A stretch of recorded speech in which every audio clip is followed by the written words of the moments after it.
Oi gente, tudo bom com vocês? Meu nome é Larissa, esse é o podcast Filme da Semana.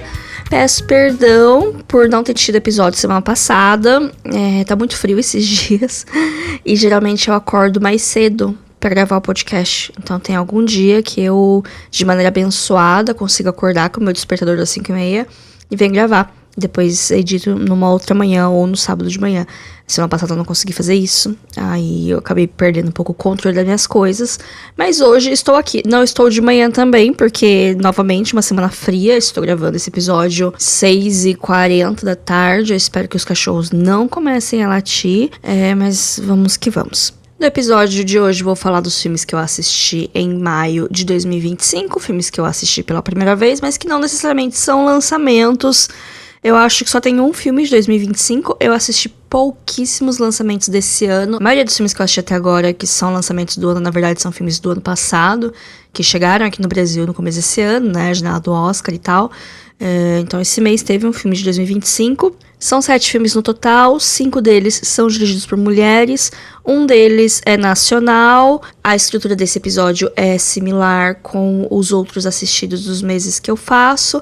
Funciona numa espécie de ranking. Eu começo falando do filme que eu gostei menos até o filme que eu gostei mais. Maio foi um mês ok de filmes, teve meses piores. Eu acho que abril foi bem pior. Teve uns 3 filmes que eu gostei muito, que eles têm potencial para entrar na lista de favoritos do final do ano, apesar de nenhum ter me arrebatado, assim. Tem um filme que eu não gostei. E tem 3 outros filmes que eles ficam meio que no meio termo, são muitas nuances, muitas camadas.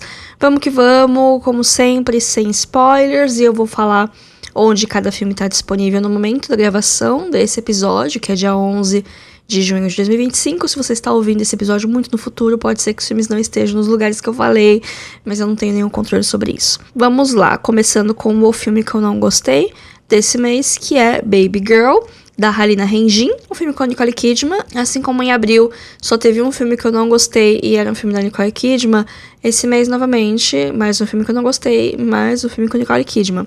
Nicole Kidman assumiu um compromisso alguns anos atrás de a cada 18 meses trabalhar com uma mulher diretora. E ela cumpriu essa meta, ela tem trabalhado com muitas diretoras, o que bota vários filmes no holofote. Filmes que talvez não teriam a publicidade que tiveram por ter a Nicole Kidman protagonizando. Muitos filmes que eu assisti. Alguns filmes são ok, alguns filmes são ruins. Mas é aí que vem a diversidade. Os homens têm feito filmes ruins há anos, agora é a vez das mulheres fazerem filmes ruins. Mas vamos lá. Eu acho que a questão com Baby Girl também tem a ver com expectativa, porque eu tinha uma expectativa meio alta.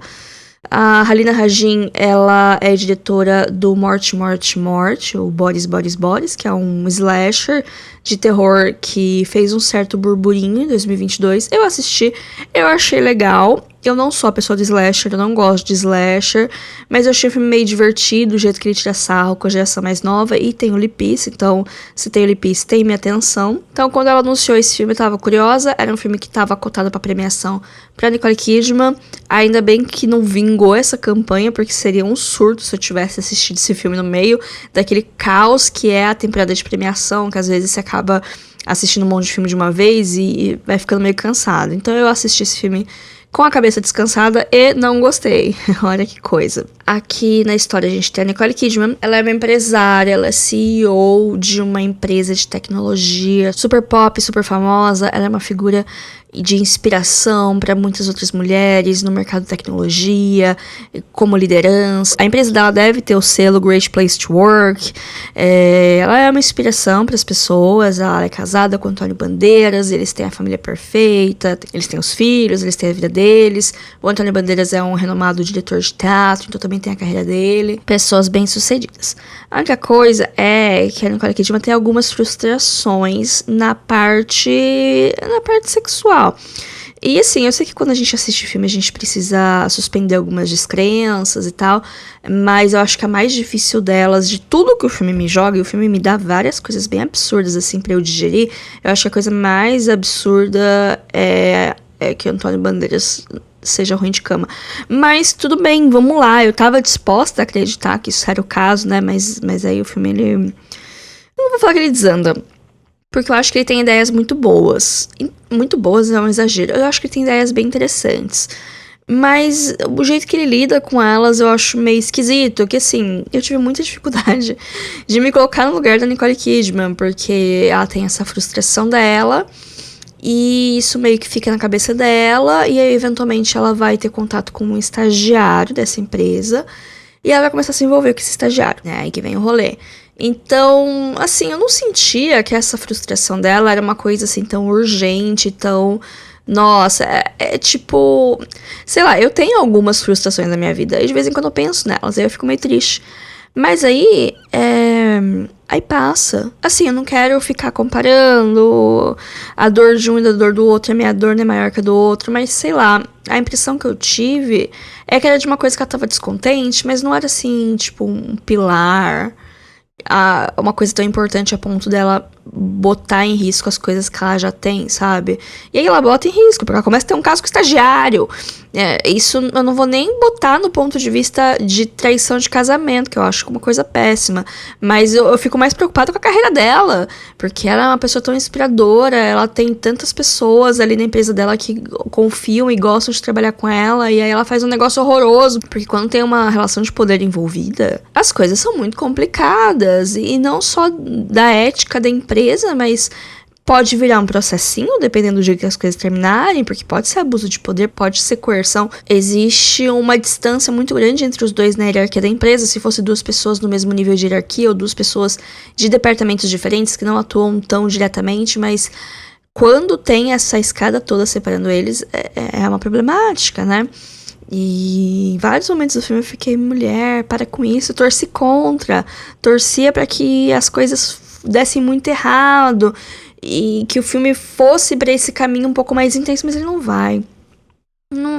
Spoiler, não sei se seria spoiler ou não. Eu acho que quem tinha interesse nesse filme já viu.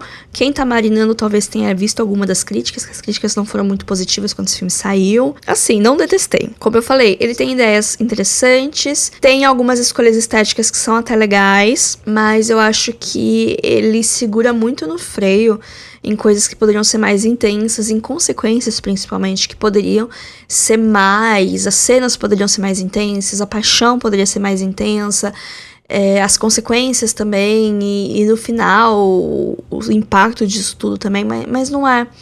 E eu acho que isso que me deixou meio broxada, por assim dizer, com o filme. É que ele foi vendido como uma coisa tão intensa e na verdade ele parece uma comida requentada de vários outros filmes que fizeram isso melhor, pior, mas com adjetivos melhores, talvez. Achei Baby Girl um pouquinho frustrante, mas se você quiser assistir, ele tá disponível no Prime Video.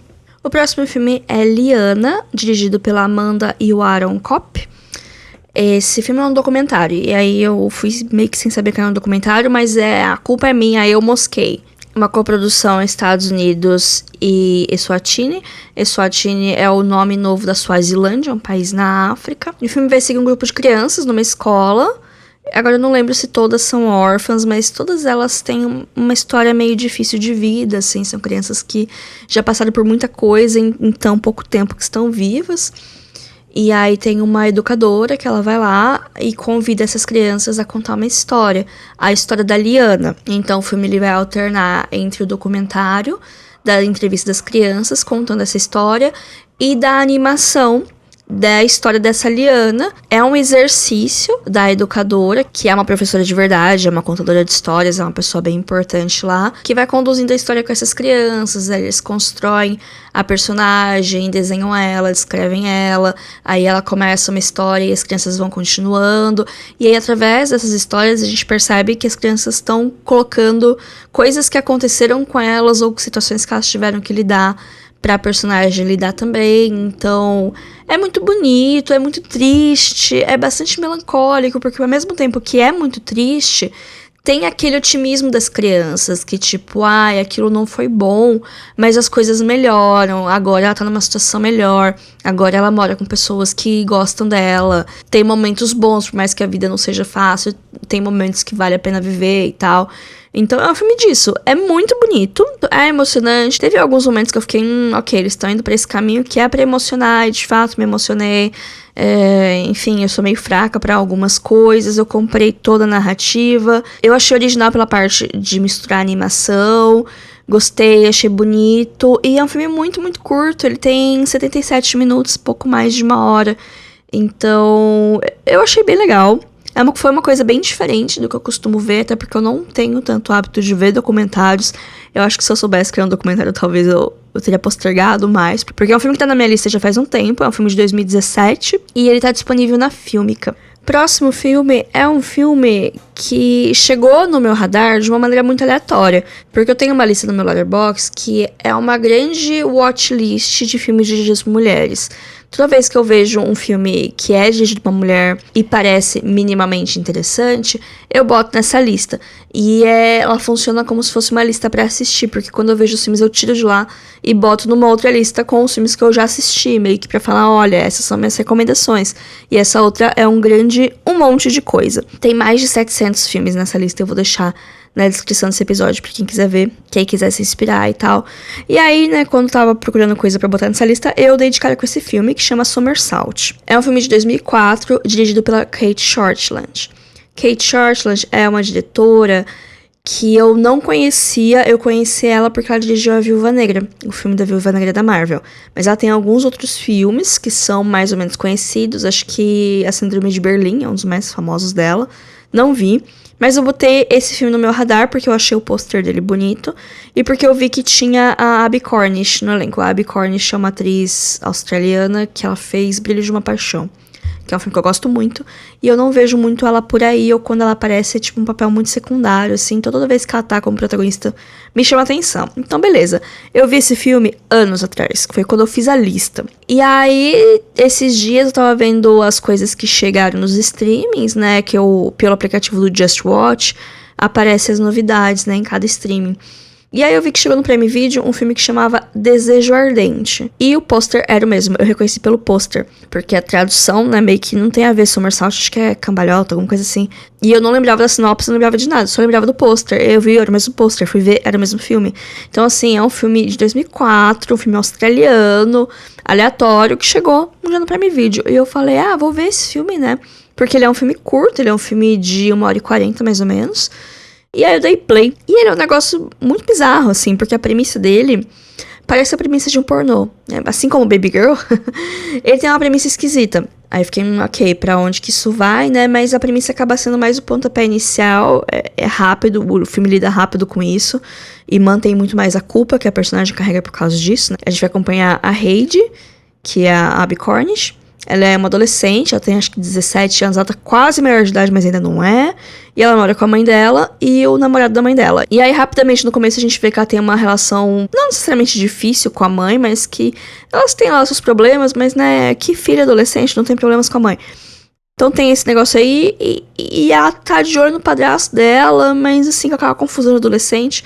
Eventualmente, eles se beijam ali, e a mãe flagra os dois se beijando. Aí ela dá uma surtada e foge de casa. Esse é o pontapé inicial, esses são os primeiros 15 minutos do filme. É um pouco agoniante, porque eu não sabia até onde o filme ia, mas ele lida com isso de um jeito rápido, então beleza. E aí ela vai pra uma outra cidade, eu sei lá pra onde que ela vai, a Austrália, eu conheço pouquíssimo da Austrália. Ela vai onde ela acha que ela conhece um cara, ela não conhece, aí ela acaba saindo e ela se envolve com um cara, e ela fica meio apaixonadinha por ele, que inclusive esse interesse amoroso dela é o Sam Worthington. Vocês lembram dele? Vocês lembram quando ele prometia em Hollywood? É o cara do Avatar. Enfim, ele é o interesse amoroso aqui. E aí é curioso, né, como essa adolescente, ela vê o mundo e como ela se enxerga e qual que é a moeda de troca que ela acha que ela tem. É curioso, assim, não é um filme de uma história bonitinha, de uma história inspiradora, não é um filme fácil de ver, inclusive, porque ele tem algumas questões, a personagem ela parece meio chata, ela parece meio que uma menina dada, entre muitas aspas, porque ela acha que iniciando um contato sexual ela vai conseguir que aquela pessoa dê pra ela o que ela espera, seja carinho, seja atenção, seja o que for. E aí é curioso, no começo realmente tem esse estranhamento, você fica, nossa, o que essa menina tá fazendo? Ela tem uma certa dificuldade de se comunicar, e é uma coisa que acontece ao longo do filme. Ela não fala o que ela espera, mas ela espera, então tem várias questões aí, ela carrega uma culpa muito grande pelo que aconteceu, ela tá fugindo disso, mas ela não sabe o que vai fazer. Então é um filme interessante, assim, ver essas questões dela e ver a questão como ela se relaciona, a relação dela com esse cara que aparece, a relação desse cara com ela, porque ele é meio cuzão com ela, mas aí ele tem umas questões dele também, não passando pano. Eu fiquei 70% do filme com raiva dele. Depois eu fiquei, ok, aí todo mundo é complexo, mas ainda fiquei um pouquinho com raiva dele e tal, porque ninguém se conversa ali direito. Então foi um filme interessante. Eu não morri de amores, mas eu fiquei muito pensativa em muitas coisas dele depois que eu terminei. É um filme de estreia, é o primeiro filme da Kate Shortland, então de fato tem algumas coisas que elas são meio ásperas, né, que falta um pouco de refinamento, ao mesmo tempo que ele tem um trabalho bem interessante de luz, de composição e tal, que é bem legal, principalmente por ser uma estreia. Eu fiquei pensativa com várias questões, assim, da protagonista. E então, assim, aquele negócio, não é uma recomendação assim, você quer assistir um filme diferente, você quer assistir um filme australiano. Não é uma recomendação fácil. Tem que estar meio que ciente que vai ser um filme que ele vai te dar muito mais coisa pra pensar do que resposta. Apesar que ele não é um filme difícil. Ele não é um filme que vai deixar as coisas no ar e vai ter a estrutura de sonho. Ele não é um filme difícil em questão de estrutura narrativa. Ele é um filme que vai lidar com muitos tópicos complicados, e a apresentação deles e o julgamento que ele faz da personagem não são tão usuais. E aí eu acho que isso que é interessante nele, que me fez ficar tipo, achei esse filme interessante. Ele está entre os meus favoritos? Não. Eu questionei se eu botava ali na frente ou atrás do Liana. Até agora eu não tenho certeza qual que eu boto na frente de qual. Mas aqui estamos nós, não é mesmo? Desejo Ardente, ou Somersault, o nome dele original, está disponível no Prime Video. Larissa do Futuro editando aqui esse programa, e eu percebi que eu falei o nome do filme errado o tempo todo. Não é Desejo Ardente, é Despertar Ardente. E se vocês procurarem pelo título original no Prime Video, eu acho que vocês não vão encontrar. O jeito é procurar por Despertar Ardente. Próximo filme é Helter Skelter, um filme de 2012, dirigido pela Mika Ninagawa, um filme japonês, baseado num quadrinho de mesmo nome. Esse filme é uma loucura, Eu lembro que quando saiu Substância, algumas pessoas citaram esse filme como uma possível referência a um filme que abordava temas similares. Ele já estava no meu radar já faz um tempo, por causa da já citada lista de filmes dirigidos por mulheres. Então era um filme que eu já sabia da existência fazia um tempo. É um filme que eu nunca vi disponível em lugar nenhum, e eu assisti por vias alternativas porque eu queria assistir. Ele é o suprassumo da estética do final dos anos 2000, começo da década de 2010. Qualquer frame desse filme você podia tirar uma foto e colocar no Tumblr com alguma frase inspiradora, que seria sucesso, com certeza. É uma estética de algo muito parado no tempo, e eu não sei se daqui 15, 20 anos vão ressuscitar essa estética. Eu acho que sim, inclusive acho que até em menos tempo. Eu acho que em questão de 7, 8 anos vai estar de volta os negocinhos com bigode e as coroinhas de plástico, mas enfim, né? Tem muito disso aqui. A gente vai acompanhar a Lilico, que ela é uma modelo, ela é uma cantora, e ela tá agora começando na carreira de atriz. É uma super celebridade no Japão, todo mundo o ama, é destaque de revista e tal, enfim. E ela passou por muitos procedimentos estéticos pra ser quem ela é hoje, com esse símbolo de estrela que ela tem. E esse negócio dos procedimentos é meio que não é uma coisa tão conhecida assim. Tanto que tem até a mãe dela, que é meio que faz parte lá do staff dela, e alguém fica, nossa, vocês são tão diferentes e tal. E ela meio que fica, porque a Lico, nada dela é do jeito que ela nasceu, né? Mas enfim. Então, assim, não é exatamente um tabu falar que ela passou por procedimentos estéticos, mas não se fala tanto. Até que, em dado momento, ela começa a ter algumas coisas estranhas no corpo dela, que é meio que decorrência desse excesso de intervenções. Ela começa a ter umas manchas, começa a acontecer umas coisas esquisitas. É um filme de terror, é um filme que ele tem um pouquinho de body horror, ele não é tão nojento quanto a Substância, por exemplo, mas ele tem vários elementos de violência, de automutilação e de algumas nojeirinhas que acontecem aqui e ali. Só que, é claro, né, ela percebe que as coisas não estão muito bem, ela tenta fingir que tá tudo bem, e isso acaba transformando tudo numa espiral de loucura, que é meio que o ponto do filme. É meio que esse declínio ao caos que ela tem em tentar manter essa imagem de perfeição. Então temos crítica a padrões de beleza, críticas a você fazer tanta coisa que você nem lembra mais quem você é. E também críticas à própria cultura de celebridade, aquele assédio de fotógrafos e de imprensa sobre todo o movimento da sua vida e várias coisas. É um filme bem interessante, assim. Eu não tenho tanto conhecimento da indústria dos idols, que eu sei que tem bastante na Ásia, tanto no Japão, Coreia e tal, mas eu acho que não precisa ter esse conhecimento para pegar a mensagem do filme. Talvez, tendo esse conhecimento, você pegue outras coisas um pouco além da superfície que eu não peguei, mas enfim. E é um filme interessantíssimo, icônico, bem legal. Se vocês tiverem a oportunidade de assistir, se vocês gostam de terror, principalmente, né? E se vocês têm algumas sensibilidades, pode não ser uma boa.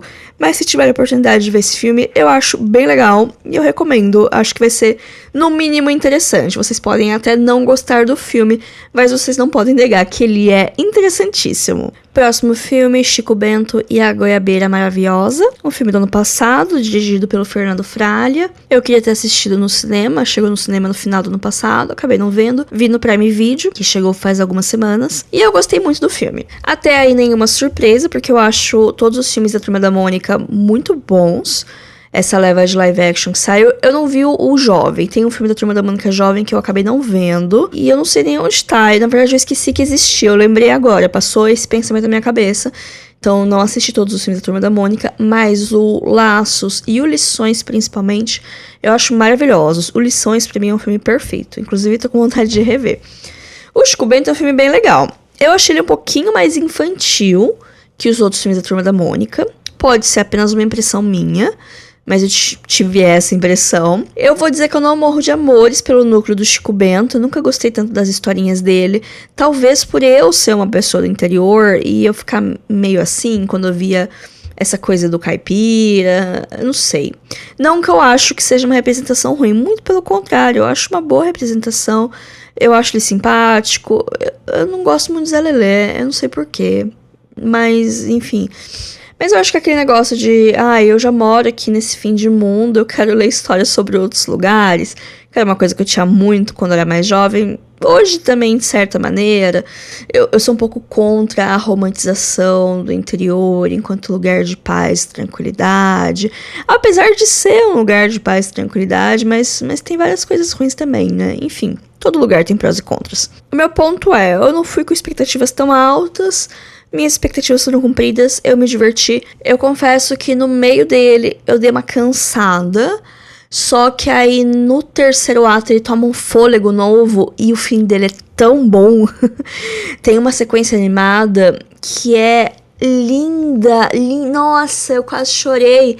Não porque eu fiquei emocionada, mas eu chorei porque aquilo era tão bonito que o meu reflexo era chorar de vez em quando. Isso acontece. Isso aconteceu muito com o filme Flow, né?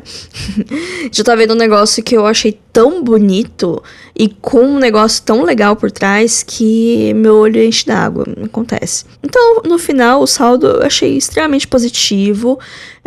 Gosto da lição, né? De você lutar pelas coisas, insistir nas coisas que você se importa e tal. E é muito legal, tem o cameo do Maurício de Souza, nossa, Stan Lee, também emocionante. Esse filme é muito bom, gente. Eu recomendo demais que vocês vejam tanto esse filme quanto os outros da Turma da Mônica. Não tem sequência pra assistir, eles funcionam de formas independentes, não precisa ter visto um antes de ver o outro, pode ver na ordem que vocês quiserem, até porque tá cada um num lugar diferente.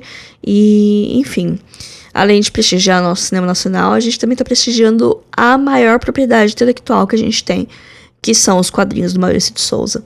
Inclusive, assistam a minissérie da Turma da Mônica que tem no Globoplay, que é meio que o encerramento do arco do filme, porque tem o primeiro filme é o Laços, depois tem o Lições, e aí esse arco é encerrado com essa minissérie do Globoplay.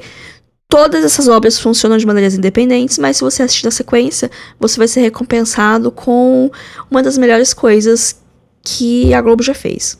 Próximo filme, Mickey 17, filme do Bong Joon-ho, lançamento de 2025, chegou nos cinemas no começo do ano, eu queria ter visto nos cinemas, acabou não dando, chegou esses dias na HBO Max, assisti, gostei. Mickey 17 é um filme que sofreu um pouco, porque ele ficou anos e anos no inferno de produção. Ele é o primeiro filme do Bong Joon-ho após Parasita, não sei se vocês se recordam do fenômeno que foi Parasita no final de 2019, no Oscar de 2020. Todos os prêmios que ele ganhou, toda a aclamação que ele juntou ao longo desse tempo. É um filme muito bom, um filme que eu revi faz pouco tempo, gostei bastante, continuo gostando bastante. Então existia uma certa expectativa para o próximo filme do diretor, e ele tá adaptando um livro de ficção científica, é uma produção norte-americana. As outras produções norte-americanas do diretor têm recepções mistas. Eu assisti o Snowpiercer, o Expresso do Amanhã. Eu gosto do filme, mas parece que a produção dele foi extremamente caótica por causa de um certo senhor Harvey Weinstein, tanto que o Bong Joon-ho detesta esse filme. Aí ele fez o Okja de 2017, que era da época que a Netflix investia em filmes bons e dava liberdade para os seus diretores e tal. Lembra dessa época? Parece que foi uma eternidade atrás. Mas enfim, esses foram os filmes dele em língua inglesa. Mas ele tem muitos outros filmes em coreano. Além do Parasita, tem Memórias de um Assassino, que é muito, muito bom e não tá em streaming nenhum. E outros que eu não vi ainda, então não vou falar. Então, como disse, a expectativa para PQ-17 era alta. E eu percebi que muitas pessoas se frustraram no filme, porque eu vi muitas críticas mistas. Algumas não tão boas, algumas mais ou menos boas. Nenhuma péssima, mas também nenhuma excelente. E aí eu fiquei, ok. Eu assisti o filme, e assim, ele é divertidíssimo. Eu achei ele muito divertido, ele tem um senso de humor um pouquinho peculiar, que eu imagino que algumas pessoas talvez não gostem, outras talvez não entendam. Eu gostei. Enquanto o filme, ele é ok. Eu não acho ele um filme maravilhoso, eu acho que ele não chega aos pés dos outros filmes que eu assisti, do diretor, inclusive Snowpiercer, eu acho que Snowpiercer é melhor. Mas eu achei um filme divertido. E é um filme com uma história diferente, né? Por mais que não é uma coisa 100% original, é baseada num livro. É um negócio diferente do que eu tava vendo ser feito. Ainda mais num filme grande, tecnicamente. É um filme de alto orçamento da Warner, né? Então não é um filme independente e tal. Então eu acho que todos esses são méritos muito bons pro filme. O filme se passa em algum lugar no futuro próximo, onde a humanidade meio que tá colonizando o espaço, planetas e tal. E aí tem o personagem do Robert Pattinson, que ele é um Zé Ninguém aqui na Terra. Ele só se mete em roubada com o amigo dele, sabe? A pessoa que tá sempre metida com esquema. E aí você vai investir no esquema da pessoa e sempre dá enfurada. E a pessoa tá sempre pedindo dinheiro ou mandando mensagem pra você comprar bolo de pote dela. Enfim, essa pessoa que tá sempre metida com coisas. E aí, como tá tendo esse programa de imigração pro espaço, eles acabam dando umas complicações de agiota atrás deles, enfim, detalhes.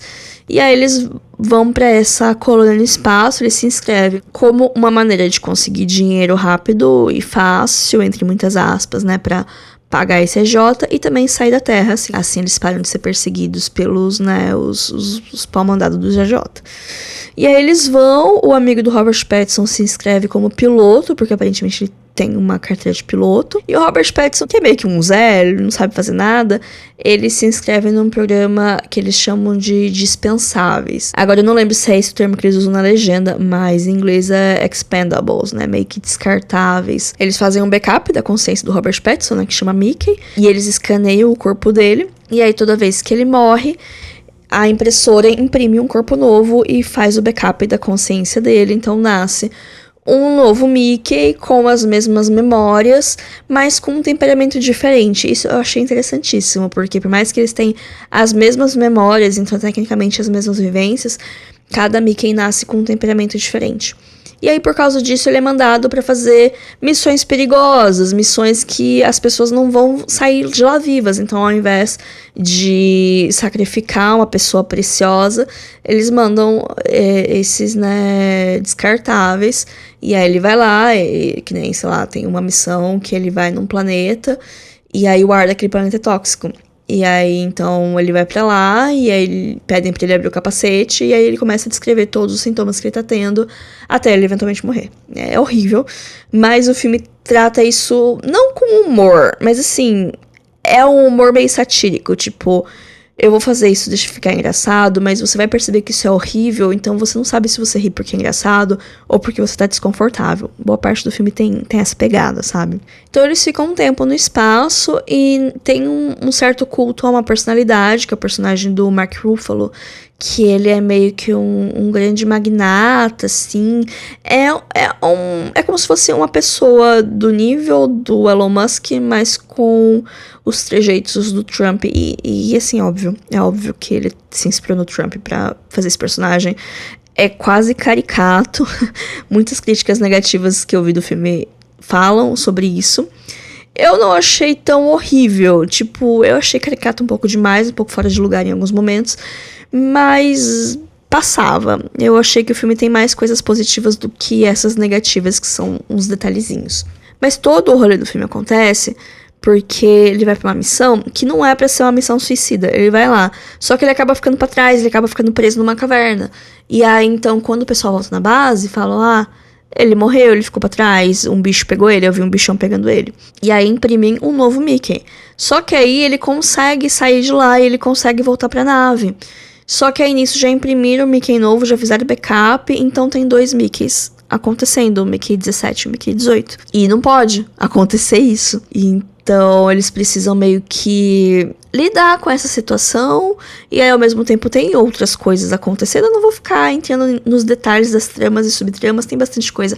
É ficção científica, então sempre tem muita coisa. Olha a quantidade de explicação que eu tive que dar só pra dar o contexto desse mundo, né?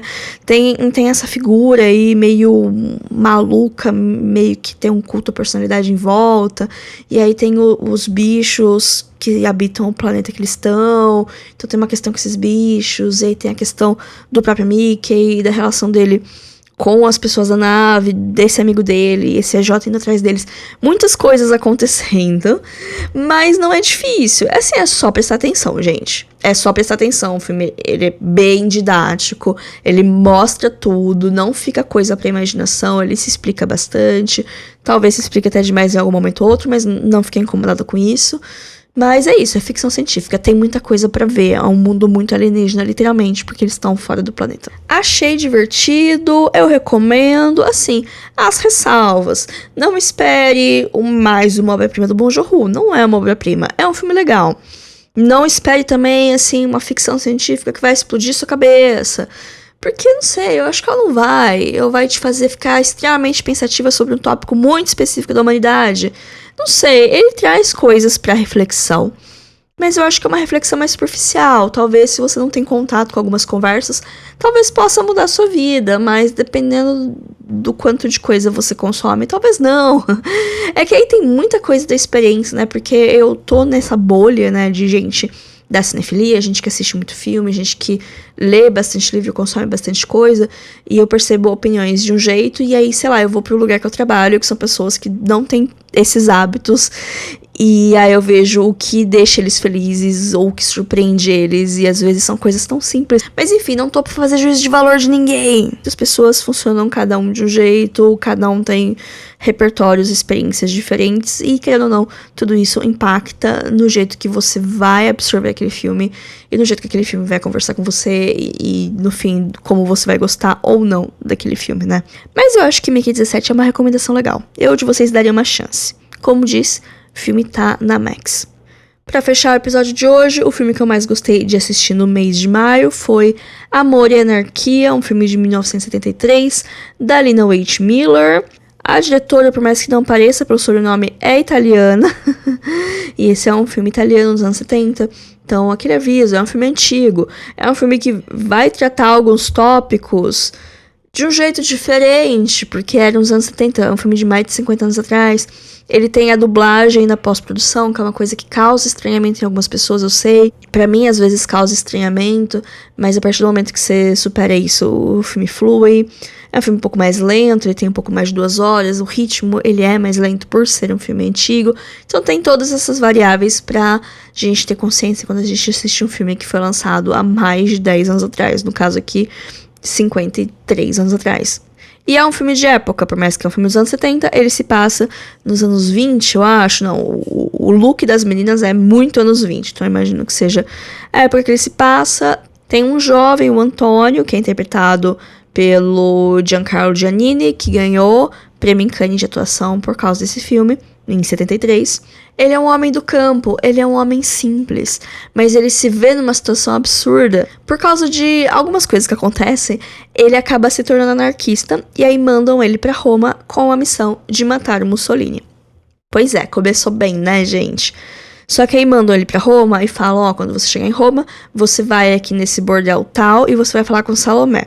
Ela vai te dar mais instruções dos seus próximos passos. E aí ele chega perdidaço na cidade, vai parar nesse bordel, e aí ele encontra a Salomé, que ela é, assim, maravilhosa. Ela é uma it girl do seu tempo. Ela tem uma peruca platinada, assim, que tem uma vida própria.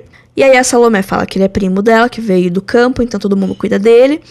E aí ela vai passando as instruções, né, do que ele tem que fazer. Então eles vão com calma, conhecendo o pessoal. Ela tem um caso com um general de alta patente lá, então meio que leva ela sempre com esse negócio, ai, meu primo que do campo, que veio aqui passar um tempo, pra ele conhecendo, pra, né, ele completar a missão dele. Só que nesse meio tempo, ele se apaixona por quem? Por outra prostituta. Olha só que coisa. E aí várias coisas, né, começam a acontecer. Dele começar a ficar com medo da missão dele perder o foco porque ele tá apaixonado pela menina, que chama Tripolina. Eu acho que é um nome muito engraçado, é o nome dado, não é o nome que ela nasceu. Assim como a Salomé não nasceu Salomé, né? É o nome que elas se deram ao longo da vida. Então aí ele fica com ciúmes da Tripolina. Só que a Tripolina, tipo, ama ele, mas fala, não, mas você também não vai cortar minhas asas. E não sei o que tem, então tem esse drama dos dois.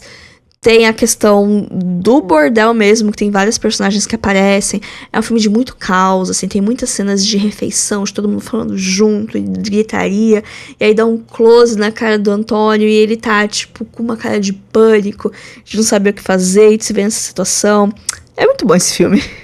Esse filme é uma sátira, não sei se tinha ficado claro até agora, mas ela é uma grande sátira, não só do regime do Mussolini, mas da sociedade, principalmente da sociedade, não só da época, mas do jeito que a sociedade italiana trata algumas coisas. E tem esse olhar feminino também, das questões femininas, das questões das mulheres ali envolvidas, das coisas que elas têm que fazer, resolver, do funcionamento do bordel. É muito interessante, é um filme muito legal, porque assim, a linha narrativa dele é extremamente simples, mas acontecem tantos desvios e tantas outras coisas. É um filme bom, mas novamente, não uma recomendação geral, porque eu imagino que muitas pessoas não vão gostar desse filme, muitas pessoas vão ficar meio cansadas, vão achar meio esquisito algumas coisas, mas se você tá acostumado com filmes mais antigos, se você gosta de cinema italiano, eu já vi pessoas chamando a Lina Wintmiller do Fellini de saias. Eu não sei, porque infelizmente eu nunca assisti um filme de Fellini. Eu sei que é uma falha de caráter, ouso dizer que é uma falha de caráter minha, mas em breve eu acho que a gente conserta isso aí. Mas, enfim, se você tem alguma intimidade com o cinema italiano, ou se você é fã do cinema italiano e nunca assistiu nada da Lina, é a hora de corrigir isso aí. Ela tem outros filmes, também outros filmes mais famosos, porque ela foi a primeira diretora a ser indicada ao Oscar, diretora mulher a ser indicada ao Oscar, foi alguns anos depois, com Pasqualino Sete Belezas. Enfim, acho uma recomendação interessantíssima para quem tá procurando filmes diferentes, filmes de épocas diferentes, de países diferentes, um olhar feminino, algumas coisas que a gente não tá tão acostumado a ver. Tem esse humor peculiar, mas interessante, muita sátira, assim, uma língua de chicote em vários momentos. Interessantíssimo. Amor e Anarquia eu vi na MUBI. Inclusive também na descrição desse episódio vou deixar um link que você ganha 30 dias grátis da MUBI se você assinar através dele. Então você tem um mês para conhecer o catálogo do streaming. E aí, se você não quiser mais, você pode cancelar antes do final do teste sem nenhum custo adicional. Ou assinar a MUBI, e enfim. A MUBI é um dos meus streamings favoritos. Apesar do preço ser salgado, eu acho a curadoria deles muito boa. E toda vez que eu não sei o que eu quero assistir, eu abro lá pra dar uma olhada no que tem por lá. Bom, gente, esse foi o episódio de hoje. 7 filmes, nenhum deles uma recomendação super entusiasmada, porque eu acredito que vários deles são filmes de nicho. Eu acho que assim, se num saldo final falar, Larissa, de todos esses filmes, qual que você recomenda mais? Eu acho que o meu chute certeiro seria o filme do Chico Bento, porque eu acho que ele conversa mais com o público mais amplo e ele é mais fácil de gostar. Você pode não amar, mas eu acho muito pouco provável você não gostar desse filme. Então, por mais que ele não tenha sido o meu filme favorito desse mês, eu acho que é a recomendação mais certeira. Se você quer ver uma coisa muito, muito diferente, do que você tá acostumado a ver, eu acho que eu talvez iria pro Liana ou pro Helter Skelter, que eu acho que são os filmes mais diferentes dessa lista. Fora isso, falei bastante dos outros filmes, eu espero que tenha dado vontade de assistir pelo menos um deles em vocês. E com isso, me despeço, me sigam nas redes sociais, no Instagram, @filme.da.semana, no Blue Sky, @lalariland, e eu tenho um e-mail para contato, que é o podcast filmedasemana@gmail.com. Esse e-mail também é uma chave Pix, caso queira fazer alguma contribuição com o meu trabalho, ficarei muito feliz. E por hoje é só, até semana que vem, fiquem bem e tchau, tchau.